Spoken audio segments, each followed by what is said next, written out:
pancracio. El pancracio, había 3 luchas en Grecia y los filósofos, como en el caso de Platón, se las preparaban. Una era el pugilato, que es el boxeo, que es sencillo, sí. ¿vale? Luego, otra, la lucha normal y corriente, que se parece mucho a la lucha en la que estamos hoy. Sí. Y el tercero era el pancracio, que era la suma de las dos. Es decir, nos podemos agarrar, pero también nos podemos liar a puñetazos. Bueno, pues Platón era de esos. Era el MMA, o sea, lo más bruto que había en aquel tiempo era Platón. Y, sin embargo, ha pasado a la historia como un filósofo excepcional que racionalmente intentaba postular las ideas y tal. Bueno, No pues es incompatible, ahí tienes, ¿no? No es incompatible, pero hay que poner a casar esas dos ideas. Hay un ensayo muy bonito que ha publicado Simone, un ensayista italiano, Regazzoni, que se titula La palestra de Platón. La palestra. La palestra era el sitio donde los griegos entrenaban la lucha. Se parece a este círculo en el que estamos, pero es rectangular en aquel tiempo. Y hay muchos episodios de filosofía, sobre todo en los diálogos platónicos, donde se juntaban en la palestra los filósofos a dialogar mientras los jóvenes practicaban lucha, ¿no? Y entonces ellos cuentan, incluso Séneca en Roma también cuenta esto, ¿no? Que se iban a los gimnasios, que por cierto, la figura del gimnasio es un sitio maravilloso en Grecia porque no solamente había lucha, como la que tenemos aquí, sino que también había exposiciones casi educativas en los gimnasios. El gimnasio viene de la palabra gimnos, que es desnudo. Porque los luchadores en la antigua Grecia luchaban desnudos, para que no hubiese trampas, ¿no? En ese sentido. Y no es el único. O sea, si tiras de la historia de la filosofía, ahora se me viene a la cabeza uno muy famoso, que es Bruce Lee. ¿Cómo Bruce Lee era filósofo? Bruce Lee era filósofo, estudió filosofía y creo, si mal no recuerdo, no me falla la memoria, creo que hizo hasta el doctorado, la tesis doctoral en filosofía.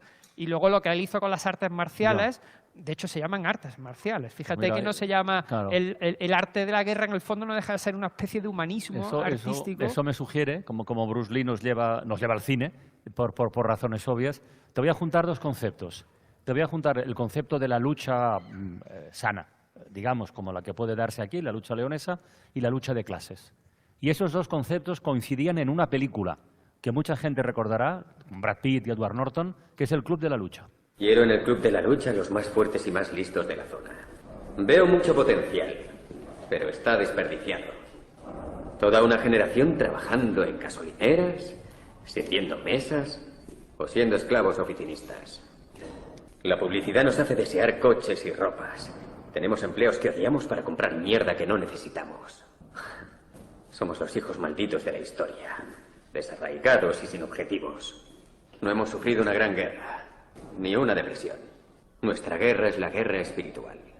Nuestra gran depresión es nuestra vida. Crecimos con la televisión que nos hizo creer que algún día seríamos millonarios, dioses del cine o estrellas del rock. Pero no lo seremos. Y poco a poco lo entendemos. Lo que hace que estemos muy cabreados. Sí, estamos muy cabreados.